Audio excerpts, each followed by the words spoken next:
अगर आपको पता चले कि अनिल बलूनी को राज्यसभा में बीजेपी ने रिपीट क्यों नहीं किया? देखिए, मुझे लगता है कि अनिल बलूनी की खुद की भी इच्छा है कि वो लोकसभा चुनाव लड़े और पौड़ी से वो लोकसभा चुनाव लड़ना चाहते हैं। ईस्ट दिल्ली में भी जो है वो रहे हुए हैं, मयूर विहार के अंदर रहे हैं, तो वो ईस्ट दिल्ली भी उनके लिए एक सही क्षेत्र है। लेकिन मैं इन सब चीजों पे सौरभ जी एक चीज बता देता हूं। भारतीय जनता पार्टी ने अपने तमाम जो रिटायर होने वाले राज्यसभा थे सदस्य थे, जिनकी राज्यसभा की सदस्यता जो है वो समाप्त हो रही थी, उन सभी से पूछा था कि आप अपने अपने 3 लोकसभा क्षेत्र बताइए जहां से आप चुनाव लड़ सकते हैं। सबसे पूछा गया था। उसमें सुधांशु त्रिवेदी भी हैं, उसमें अश्विनी वैष्णव भी हैं, उसमें तमाम लोग जो हैं मनसुख मंडाविया से पूछा गया है। अगर आप देखेंगे तो पुरुषोत्तम रूपाला से, भूपेंद्र यादव से, तमाम बड़े नामों से भी पूछा गया। इवन मैं तो ये भी कह सकता हूं कि पीयूष गोयल से भी पूछा गया है कि आप कहां से लोकसभा चुनाव लड़ना चाहते हैं। इसीलिए मैं चाह रहा हूं कि हम एक एक करके सब नामों पे विचार कर लेते हैं। अनिल बलूनी, आपने बताया पौड़ी गढ़वाल से टिकट मांग रहे हैं, यानी वो मांग नहीं रहे, उनसे पूछा गया है कि आप कहां से चुनाव लड़ना चाहते हैं, तो उन्होंने अपनी इच्छा और ईस्ट दिल्ली, पौड़ी और ईस्ट दिल्ली पे जताई है। अच्छा, 2 ऑप्शन हो गए। सरोज पांडे बीजेपी की राष्ट्रीय उपाध्यक्ष, दुर्ग से सांसद रही लेकिन हारी भी 2014 में और फिर राज्यसभा के रास्ते आई। दुर्ग से सांसद रही हैं और उनके नाम पर एक रिकॉर्ड है, एक ही साल में मेयर बनती हैं, एक उसी साल विधायक बनती हैं, उसी साल सांसद भी बन जाती है। एक साल के अंदर 3 अलग अलग उसमें चुनाव जीतना, कॉर्पोरेशन में विधायक बनकर विधानसभा में, और सांसद का चुनाव उन्होंने जो है वो जीता था। फिर से लोकसभा लड़ेंगी? इस बार भी वो लोकसभा लड़ेंगे और जाहिर तौर पर जैसे मैंने आपको बताया, पार्टी आला कमान की तरफ से सभी राज्यसभा सांसदों से ये तो बात हो गई। हाँ, ये तो हो गई। मैं इसीलिए नाम स्पेसिफिक तो माना जा सकता है कि दुर्ग की ही सीट रहेगी क्योंकि वहीं से पहले रही दुर्ग, क्योंकि वो वहां से उनका कार्य क्षेत्र भी रहा है, वहां से वो चुनाव जीत भी चुकी हैं, विधायक भी रह चुकी हैं, मेयर भी रह चुकी हैं। वी मुरलीधरन को आटिंगल से लड़ाएंगे, केरल की किसी सीट से लड़ाएंगे? जी, उन्होंने भी आटिंगल सीट का ही बताया है कि मैं वहां से चुनाव लड़ना चाहता हूं, और वी मुरलीधरन को इसलिए राज्यसभा में इस बार नहीं भेजा गया है। पिछली बार उन्हें जो है महाराष्ट्र से भेजा गया था, और मुरलीधरन जरूर चाहते हैं कि वो चुनाव लड़ें। इससे पहले भी वो चुनाव लड़ चुके हैं। पुरुषोत्तम रूपाला राजकोट या अमरेली? मुझे लगता है कि अमरेली उनके लिए ज्यादा सुटेबल है। दोनों सीटों का उन्होंने ऑप्शन जो है वो पार्टी को दिया है, राजकोट भी और अमरेली भी। वो अमरेली से ही लोकसभा चुनाव लड़ना चाहेंगे। पुरुषोत्तम रूपाला और मत्स्य पालन मनसुख मंडाविया वो भावनगर लॉक है। भावनगर वो चाहते हैं। तो पोरबंदर और सूरत के दावेदार अब राहत की सांस ले सकते हैं कि मनसुख भाई भावनगर जा रहे हैं? मुझे लगता है कि लेनी भी चाहिए, और तीनों ही सांसद ने, जो मेरे सूत्र बताते हैं, तीनों सांसद ने, चाहे वो भावनगर के हों या पोरबंदर के हों, उन 3 सांसदों ने मुलाकात करके कहा था आप जहां से चुनाव लड़ना चाहें वो लड़ दीजिए। महाराज, गुजरात से सांसद हैं, कहना ही पड़ेगा। ऊपर नरेंद्र मोदी बैठे हैं, नीचे CR पाटिल बैठे हैं, ये कौन कहेगा कि नहीं? बोले जो आप तय करें। अच्छा, राजीव चंद्रशेखर केरल जाएंगे या बेंगलोर की किसी सीट पे एडजस्ट किए जाएंगे? मुझे लगता है कि वो बेंगलोर से ही चुनाव लड़ना जरूर चाहेंगे, और वो भी बेंगलोर मुझे लगता है नॉर्थ से उनको लगता है ज्यादा अच्छा रहेगा, और वो इसकी कोशिश में भी है, क्योंकि उनका ये कहना है कि पिछले 3 टर्म से वो राज्यसभा जो है वो कर्नाटक से हैं। जन्म उनका जो है केरल में हुआ है, लेकिन उनका कर्म भूमि जो है वो कर्नाटक है। अरे पर पार्टी को सिपा सालार चाहिए ना जो केरल में खाता खोलें। पार्टी को ऐसे सिपा सालार चाहिए कि नहीं जो केरल में खाता खोलें? इतनी दिनों से पार्टी उनको तैयार कर रही है एक चेहरे के तौर पर। देखिए, बिल्कुल तैयार कर रही है, लेकिन राजीव चंद्रशेखर जमीनी स्तर पर कभी केरल में इस तरीके से उन्होंने काम नहीं किया है जहां पे वो चुनाव जीतने का मादा रखें। जमीनी स्तर पे उन्होंने कहां काम किया है? बेंगलोर में उन्होंने बहुत काम किया है, उनका खुद का बिजनेस वहां रहा है, और बिजनेस की बात नहीं कर रहा हूं सर, तो कहीं ना कहीं वो बेंगलोर कर रहा हूं, ग्रासरूट पॉलिटिक्स की बात कर रहा हूं।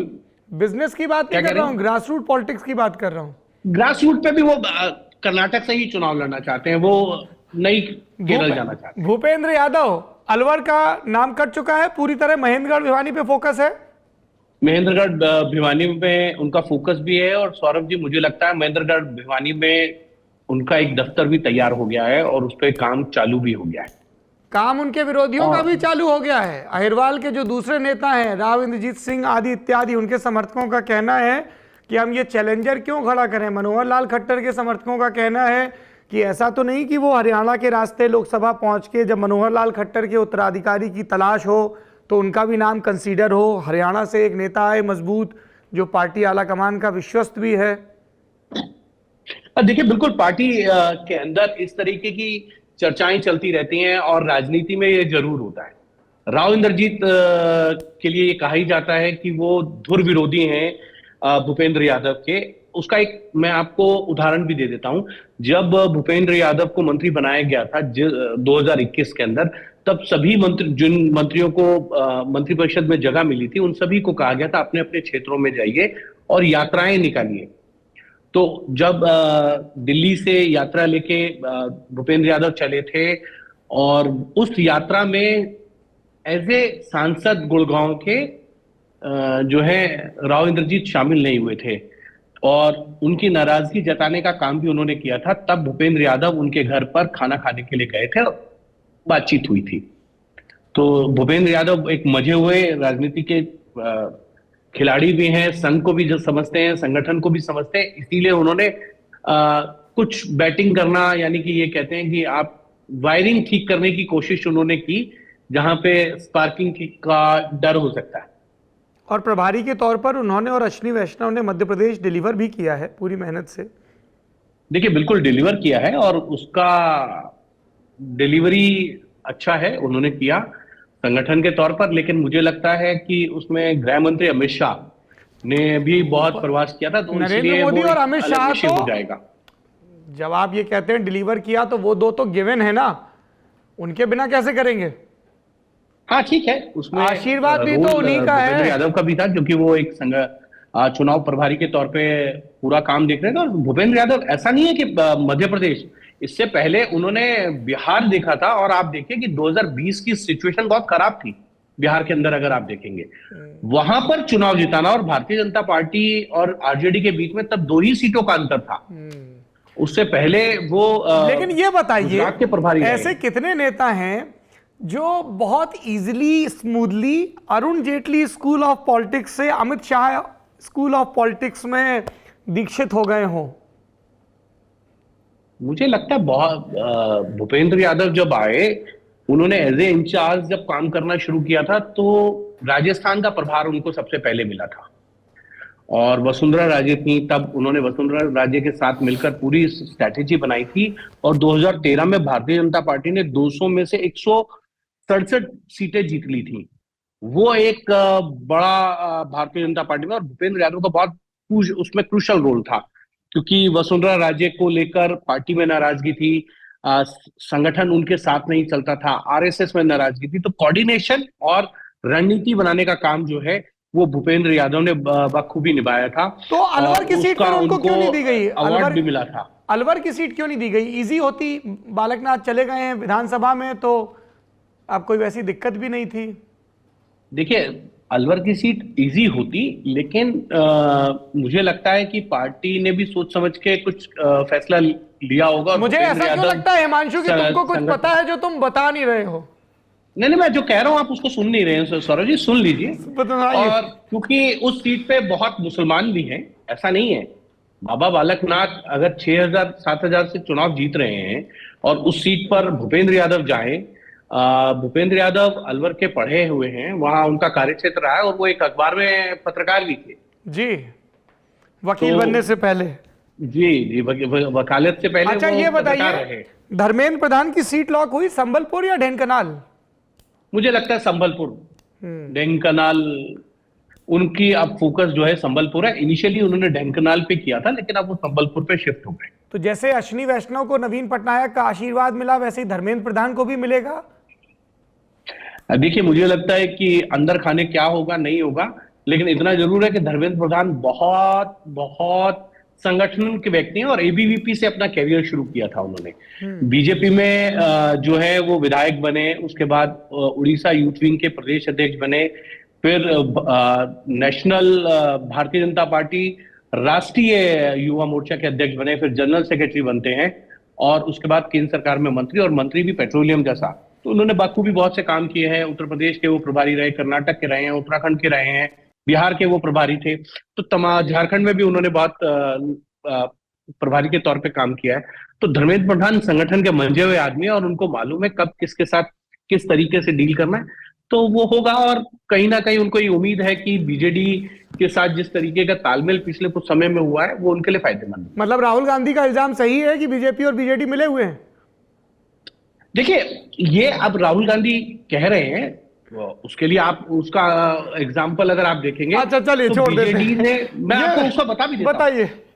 बीजेडी 2009 में भारतीय जनता पार्टी से अलग हुई थी, और तब जो है पाइनियर के मालिक थे और राज्यसभा सांसद थे चंदन मित्रा, वो उनके साथ गए थे बातचीत करने, गठबंधन टूट गया था।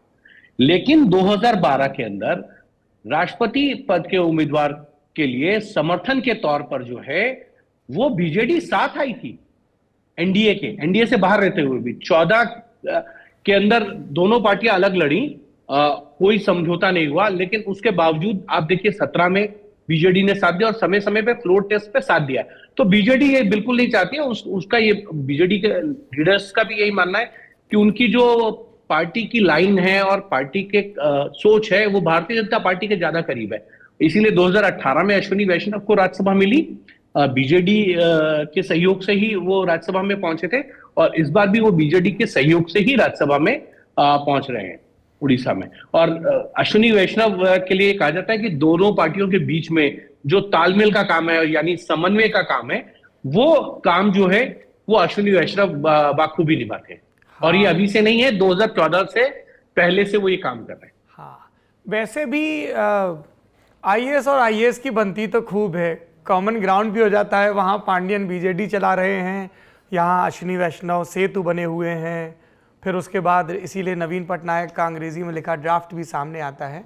चर्चा ये भी चल रही थी कि अश्विनी वैष्णव को लोकसभा लड़ाया जा सकता है।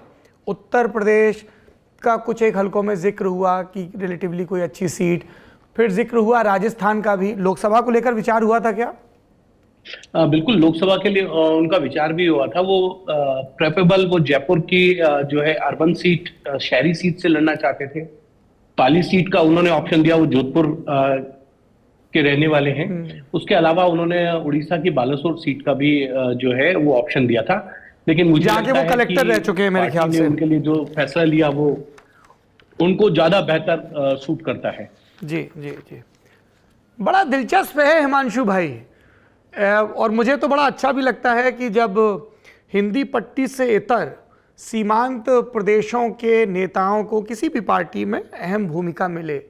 ओडिशा के 3 नेता हैं जिनकी चर्चा खूब हो रही है भाजपा में। एक तो धर्मेंद्र प्रधान, संघ और संगठन के लाडले, नंबर 1 नंबर 2 के क्लोज, और अब लोकसभा के रास्ते आने की कोशिश में हैं।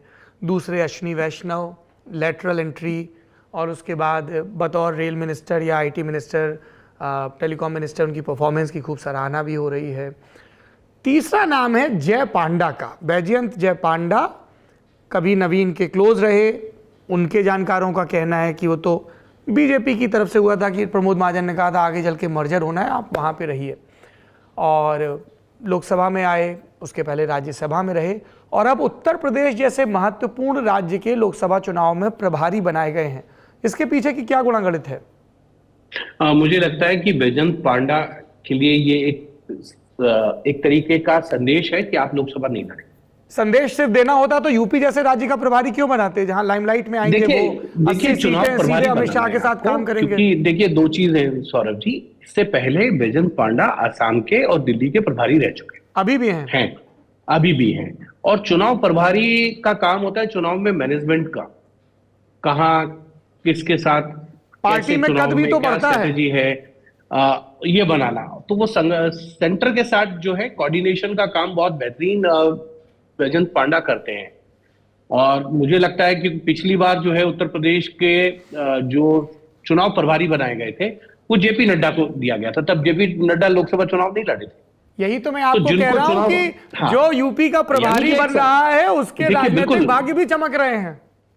नहीं नहीं, वो सितारे भी चमक रहे हैं, क्योंकि जिन लोगों को संगठन की जिम्मेदारी दी जा सकती थी इस बार, उनको लोकसभा लड़ाया जा रहा है। धर्मेंद्र प्रधान हो, भूपेंद्र यादव हो, और या बात आप ये भी मनसुख कही जा मंडाविया रही है देखिए, कि ये तमाम लोगों को कहा गया कि आप लोकसभा लड़िए। और ये भी कहा जा रहा है कि लोकसभा चुनाव लड़ना या जीतना इस बात की गारंटी नहीं है कि मंत्रिपरिषद में आपकी जगह पक्की है। ये गारंटी इस सरकार में मुझे लगता है सौरभ जी कोई नहीं दे सकता कि कौन मंत्री बनेगा या नहीं बनेगा। और एक गारंटी जो है एक ही व्यक्ति दे सकता है कि मंत्री किसको बनाया जाएगा नहीं बनाया जाएगा, वो है खुद प्रधानमंत्री। और ये हमेशा होता भी है कि प्रधानमंत्री का ही विवेकाधिकार होता है मंत्रिपरिषद में किसको लिया जाए ना लिया जाए। सलाह मशवरा जो है वो पार्टी संगठन स्तर पर किसी भी पार्टी की सरकार हो उससे जरूर लिया जाता है, लेकिन अंतिम विवेकाधिकार के तौर पे जो है वो ठीक है, फैसला प्रधानमंत्री का होता है।